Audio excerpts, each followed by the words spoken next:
Shock podcast. Shock பேய் diary season 4. இந்த பாட்காஸ்ட்டை shock app, Spotify, Google podcast, Apple பாட்காஸ்டில் கேட்டுக்கொண்டிருக்கும் அனைத்து நேயர்களுக்கும் நன்றி.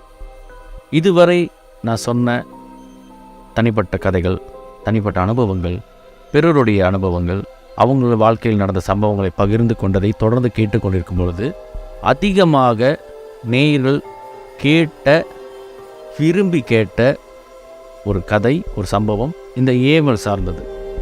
பலருக்கும் இந்த ஏவல் மேலே ஒரு பயம், ஒரு கியூரியாசிட்டி, ஒரு காஷன் இருந்துக்கிட்டே தான் இருக்குது. காரணம் என்னென்னா, இன்றைய போட்டி வாழ்க்கையில் குறிப்பாக இந்த பணம் சம்பாதிக்கணும், வியாபாரமாக இருக்கட்டும், இல்லை குடும்பத்தில் சந்தோஷமாக இருக்கட்டும், இதில் மேலே சில பேருக்கு பொறாமை இருக்கும். அதுன்னு பார்த்திங்கன்னா இந்த ஏவல்ன்ற விஷயம் வரும்பொழுது இதை யாரோ ஒரு ஆள் தூரத்துலேருந்து பஸ் ஏறி நமக்கு கொடுக்க போகிறது கிடையாது.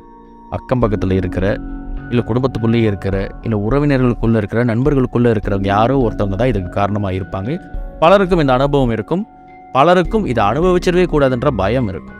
அதனால் ஏவல் அப்படின்ற விஷயத்தை தெரிஞ்சுக்கணும். அதுனா என்ன, அது எப்படி ஒரு தனிப்பட்ட குடும்பத்தையோ, ஒரு தனிப்பட்ட வியாபாரத்தையோ, இல்லை ஒரு தனிப்பட்ட நபரையோ தாக்குது, அது எப்படி இருக்கும், அது வர்றது எப்படி உணர முடியும்னு கொஞ்சம் நகைச்சியாக சொல்லலாம். இருக்கா இல்லையா, அது வர்றது போகிறது எப்படி தெரிஞ்சுக்கிறது அப்படின்னு பல பேரும் பயப்படுற ஒரு விஷயம் இந்த ஏவல். இந்த ஏவலை பற்றி பேசும்பொழுது அனுபவங்கள் பல பேர் இருக்கிறோம். நீங்கள் யார்கிட்டயாவது போய் கேளுங்களேன், வீட்டில் இதுக்கு முன்னே இந்த மாதிரி ஒரு அனுபவம் இருக்கான்னு கேட்டிங்கன்னா இருக்குன்னு இருப்பாங்க, இல்லை கேள்விப்பட்டிருக்கேன்னு சொல்லிடுவாங்க. ஆனால் இந்த ஏவலை பற்றியான இது ஒரு வகையான நேச்சுரல் சயின்ஸ். இதெல்லாம் பொய்ங்க, மூட நம்பிக்கைன்னு சொல்கிறவங்க அவங்க ஒரு புறம் இருக்கட்டும். அந்த மூட நம்பிக்கைன்னு சொல்கிறவங்களுக்கு அது உள்ளுக்குள்ள ஒரு பயம் இருந்துக்கிட்டு தான் இருக்குது. அது வெளியே பகுத்தறிவாக காட்டிக்கலாம், ஆனால் உள்ளுக்கு அந்த பயம் இருந்துக்கிட்டு தான் இருக்குது. நான் பல பேர் அந்த மாதிரி சந்திச்சிருக்கேன். இந்த ஏவல்ன்றது ஒரு நேச்சுரல் சயின்ஸ். இயற்கையில் இருக்கிற, இயற்கையாக உருவாக்கப்பட்ட இந்த தீய சக்திகளை சேகரித்தோ, இல்லை அதை உருவாக்கியோ, ஒருத்தவங்களுடைய வளர்ச்சியின் மீது பொறாமப்பட்டோ, இல்லை அவங்க நல்லா வாழ்கிறாங்கன்றது ஏற்றுக்கொள்ள முடியலையோ, அவங்கள இதுக்கப்புறம் வளர விடக்கூடாதுன்ற ஏதோ ஒரு நோக்கத்தில், ஆனால் அது கண்டிப்பாக அது நல்ல நோக்கம் கிடையாது. ஏவல்ன்றது ஒரு கெட்ட நோக்கத்தோடு ஏவி விடப்படுற ஒரு விஷயம். இந்த ஏவல் எப்படி இருக்கும், இதை பற்றியான அனுபவங்கள், என்னென்ன விஷயங்கள் நடந்திருக்கு அப்படின்றத நம்மளோட பகிர்ந்து கொள்ள இந்த எபிசோடில் நம்மளோட இணைகிறார் திரு நரேஷ் பாலகிருஷ்ணன். இவர் ஒரு சமையல் நிபுணர், குலினரி லெக்சரர், ரெஸ்டாரண்ட் வச்சுருக்காரு. அது மட்டும் இல்லாமல் ராயல் ஃபேமிலியோட ப்ரைவேட் செஃப். இப்படி ஒரு உயர்ந்த இடத்துல, சாமானியமாக பலராலும் தொட முடியாத ஒரு இடத்துல, ஒரு தொழிலில் ஒரு நிபுணத்துவம் பெற்ற ஒரு இடத்துல இருக்கும் இவர் எப்படி இந்த பேரநார்மலுக்குள்ளே வந்தார், இவருக்கே அதில் ஆர்வம் இருக்குது அப்படின்ற ஒரு சில விஷயங்களை கேட்ட பிறகு நாம் இந்த ஏவலை பற்றி பேசுவோம். வணக்கம் நரேஷ். வணக்கம் லிங்கேஷ். எப்படி இருக்கீங்க? நல்லா இருக்கேண்ணே. சரி, நல்லா இருக்கேன். மீண்டும் இந்த நிகழ்ச்சியில், இந்த எபிசோடில் நம்ம சந்திக்கிறது ரொம்ப சந்தோஷம். சரி, சொல்லுங்கள், இப்போ நீங்கள் இந்த சமையல் நிபுணத்துவத்தில் இருக்கும் பொழுது ஏன் பேரநார்மல்? நான் Form 5 படிக்கிற வரைக்கும் நான் நார்மல் ஸ்டூடெண்ட், கிளாஸ் முடிஞ்சு வீட்டுக்கு வருவேன், டியூஷன் போவேன், இவ்வளோ தான் இருந்துச்சு. அப்போ நான் எப்போ காலேஜ் லைஃப்பில் போகணுன்னு ஆரம்பிச்சினோ அப்போ தான் இந்த ஸ்பிரிச்சுவல் லைஃப்பில் என்டர் பண்ண ஆரம்பித்தேன். சாமி வழிபாடு நான் சேர்ந்த இடம் அப்படி. ஸோ நான் போய் பார்த்த என்னோடய ஒரு குரு அவர் வேலையே இது தான், பேய் ஓட்டுறது, சாமி பார்க்கறது, இதுதான் அவர் ஒரு 30 வருஷமாக செஞ்சுக்கிட்டு இருக்காரு. ஸோ நான் அவர் கூட போனோன்னே இதோட ஒரு 22-23 வருஷமாக அவர்கிட்ட சேர்ந்து இந்த வேலை ஓட்டிக்கிட்டு இருக்கேன் நான். ஸோ அதனால் உங்களுக்கு இந்த பேரநார்மல், அதாவது இந்த அமானுஷ்யம் வழிபாடு சேர்த்து பண்ணுறப்ப ஒரு இது நாய் எனக்கு ஏற்கனவே அதுக்குள்ளே இருந்திருக்கு போலக்கு, அந்த டேலண்டா இல்லை பை கரெக்ட் இருக்கலாம். ஸோ இது இந்த 18 வயசில் தூண்டி விட்டு ஸோ மோர் இன்ட்ரெஸ்டாக என்ன கூட்டிகிட்டு போயிடுச்சு அந்த இடத்துக்கு. ஸோ பை பர்த் உங்களுக்கு அது இருந்திருக்கு, அது சந்தர்ப்ப சூழ்நிலை அது அமைஞ்சு அது இன்னும் பிரகாசமாயிடுச்சு. ஆமாம். சரி, இப்போ இவ்வளோ அனுபவங்கள் இருக்குதுன்னு சொல்கிறீங்க. ஸோ சாமி ஓட்டுறதை இவரோட இப்போ பழகிருக்கேன், கடந்த 23 வருஷமாக இதுலேயே ஈடுபாடாக இருக்கீங்கன்றீங்க. ஈவன் தோ உங்களுடைய நிபுணத்துவம் சமையல் துறை, அதுவும் பத்தாவதுக்கு சமையல்னால் ஒரு சாதாரண ஒரு ஸ்டால் போட்டு ஒரு அதாவது வருமானத்துக்காக அப்படின்றதுலாம் ஒன்றும் கிடையாது. இதுதான் இவர் மேலே எனக்கான ஒரு நம்பிக்கை, எனக்கும் நம்ம டீமுக்கு உள்ள நம்பிக்கை என்னென்னா, இப்படி இந்த பேய் பித்தலாட்டம் அப்படின்றதுலாம் பணம் சம்பாதிக்கிறதுக்கு பித்தலாட்டம் பண்ணுறாங்க அப்படின்னு சொல்லுவாங்கள்ல.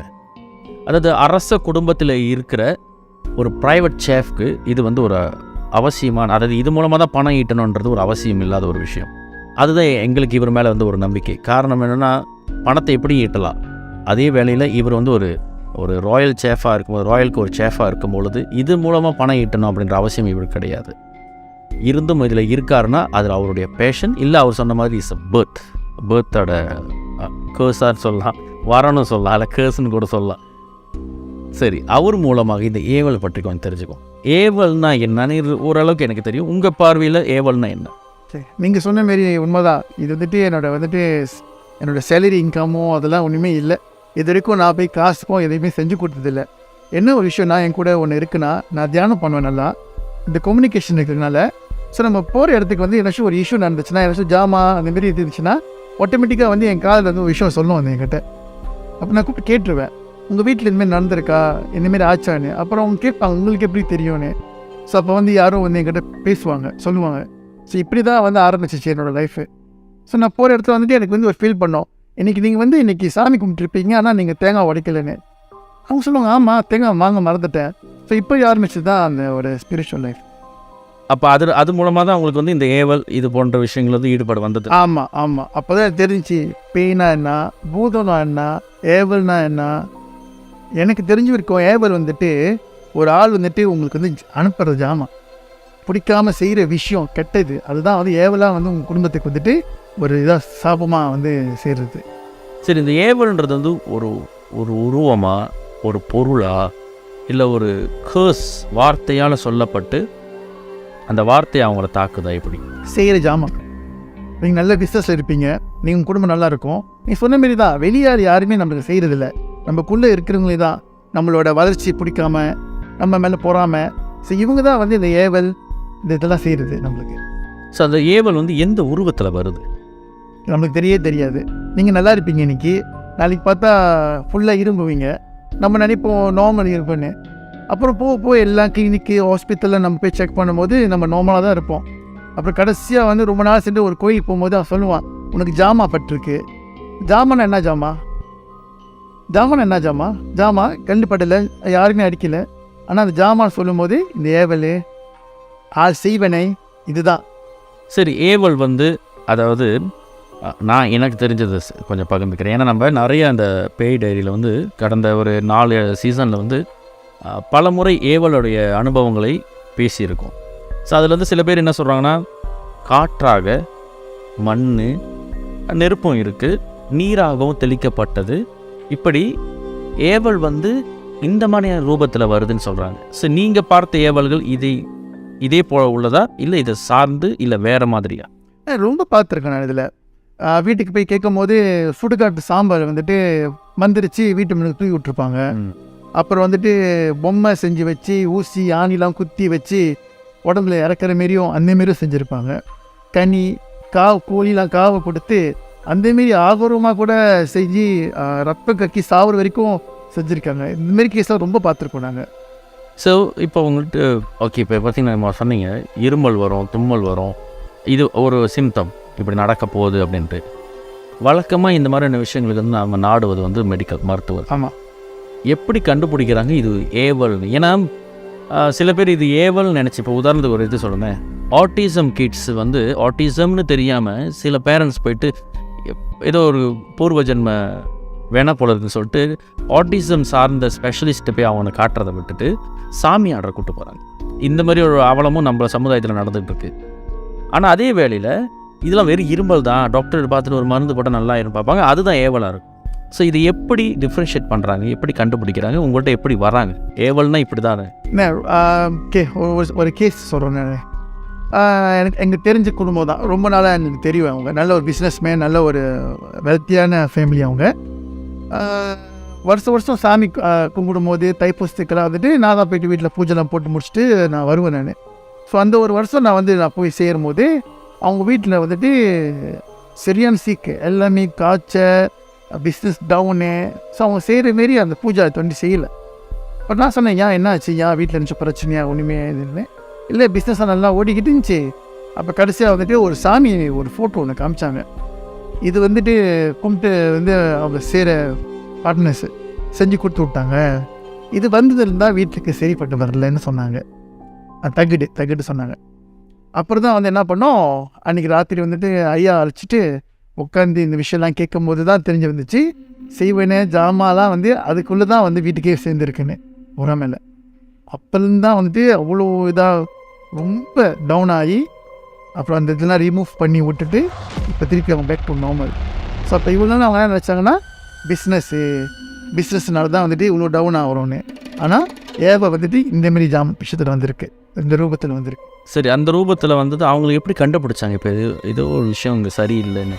அதாவது நான் போயிட்டு பூஜை போடும்போது நான் சொல்லிட்டேன், உங்கள் வீட்டுக்கு புதுசாக ஒரு ஜாமான் ஒன்று வந்திருக்கு, அந்த வைப்ரேஷன் டிஃப்ரெண்ட் தெரியுதுன்னு. அப்போ தான் அவங்க யோசிக்க அப்போ தான் அவங்க கண்டுபிடிச்சாங்க. இந்த தகடில் வந்து ஒரு ஃபோட்டோ வந்துச்சு, ஒரு கிஃப்டாக. அப்போ தான் போய் அதில் பார்க்கும்போது தான் அதில் வந்து இதே தெரிஞ்சிச்சு.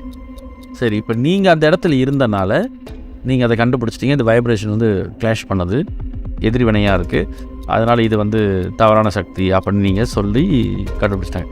இப்போ நீங்கள் இல்லாத இடத்துல யாரோ ஒரு மூலையில், இப்போ நம்ம நிகழ்ச்சியில் இருக்க சில நேயர்களுக்கு வந்து எங்கள் வீட்டில் இந்த மாதிரி நடக்குது, ஆனால் அது உண்மையாகவே ஏவலா இல்லை வேறு மாதிரியான விஷயமா அப்படின்னு சொல்லிட்டு இருக்கும்போது எப்படி கண்டுபிடிக்கிறது? இப்போ இதுதான் இப்போ ஒரு பெரிய இஷ்யூவாக ஓடிக்கிறதுக்கு. இப்போ எனக்கு தெரிஞ்ச வரைக்கும் சில இடத்துல போனோமா நேர்மையாக சொல்லிடுறாங்க ஆமாவா இல்லையா. சில இடத்துல வந்து நீங்கள் சொன்ன மாரி காசுக்காகவும் இருக்காங்க, ஆமாம் இல்லாத கூட இருக்குதுன்னு சொல்கிறாங்க, இருக்கிறது கூட வந்து மறைச்சிடுறாங்க. ஸோ இப்போ இதுதான் வந்து ஒரு பெரிய இஷ்யூவாக ஓடிக்கிட்டு இருக்கு நம்ம இடத்துல. அது எப்படி கண்டுபிடிக்கிறது? வந்துட்டு 2-3 விஷயம் இருக்குது. முதல் வந்துட்டு நம்ம சொல்லுவோம், கோயில் பூசாரிக்கிட்ட போய் கேட்டால் அவங்க சொல்லுவாங்க. சமயத்தில் அவங்களுக்கு தெரிஞ்சிடும். மஞ்சள் தண்ணியும் அவங்க கோயில் தீர்த்தம் எடுத்து வந்தாலே நம்ம வீட்டில் இது பண்ணோம் நம்மளுக்கு தெரிஞ்சிடும். எதுனாச்சும் ஒரு விஷயம் காமிக்கும்னு சொல்லுவாங்க. இல்லை வந்து எலுமிச்சக்கால தண்ணி வச்சிங்கன்னா ஜாமான் இருந்துச்சுன்னா ஆட்டோமேட்டிக்காக வந்து மஞ்சள் கலர் ஆகி அழுவி போயிடும். ஸோ இந்த 2-3 விஷயம் நம்ம இந்தியன்ஸ்லேயே இருக்குது. கல் உப்பு இதெல்லாம் நீங்கள் போட்டிங்கன்னா ஜாமான் இருந்துச்சுன்னா கரைஞ்சிரும். ஸோ இதெல்லாம் வந்து நம்மளுக்கு வந்து சிம்டம்ஸ் காமிக்கும். சரி, இது இப்படி சொல்கிறதுனால ஒரு சில திரைப்படங்களில் வந்து, அதாவது அது சினிமாட்டிக்னு நமக்கு தெரியுது, அது சினிமாட்டிக், அது வந்து சுவாரஸ்யமாக ஆக்கணுன்றதுக்காக சில வழிபாடுகளை அவங்களா, அதாவது அந்த கதை சார்ந்தவர்கள் உருவாக்குறாங்கன்னு. பட் அதில் ஏதாச்சும் உண்மை இருக்கா? உண்மை இருக்குது. கல் உப்பு எலுமிச்சக்காலாம் வந்துட்டு சரியான பவர்ஃபுல் ஐட்டம். பார்க்க போனால் நீங்கள் கல் உப்பு வந்து உங்கள் வீட்டில் நீங்கள் சும்மா போட்டு விட்ருங்க.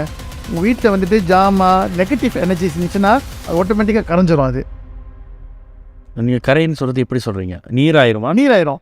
அந்த கல் உப்பு நீராயிரும். அப்படின்னா அவங்க வீட்டில் வந்துட்டு இந்த பேட் வைப்ரேஷன் இருக்குன்னு அர்த்தம். ஸோ அந்த மாதிரி ஒரு சூழ்நிலை வச்சுன்னா, அதாவது நீங்கள் சொல்கிறது அந்த மாதிரி நீராகும் பொழுது அது வந்து ஏவல்.